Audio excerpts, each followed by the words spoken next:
Yan, continuation sa paglalakad.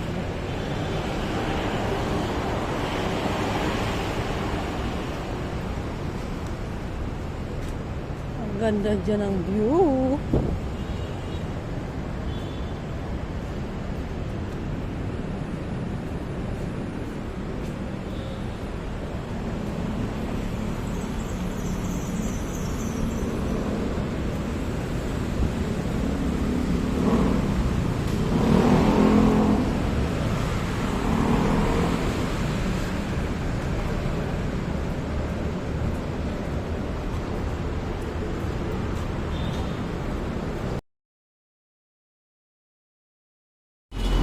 Ayan, napakalaki ng mall.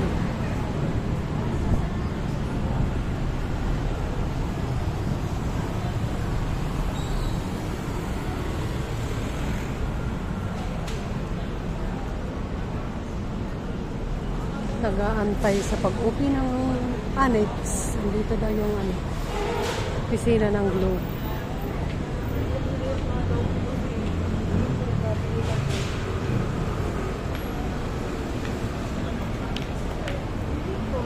Naka-close pa kasi.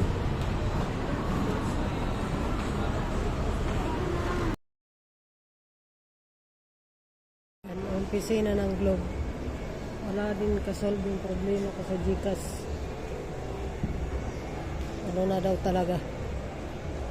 Wala na yung pera ko na 14,500. Hindi na nasignalan yung SIM card ko na Globe. Kung kailan mayroon laman, saka wala nang hindi na nagkasignal. Yun ang patakaran ngayon ng Globe. Kasi hindi ko naloadan mga 2 months. Kasi ang ginagamit namin wifi. Kaya yan, kinain na ng wala na.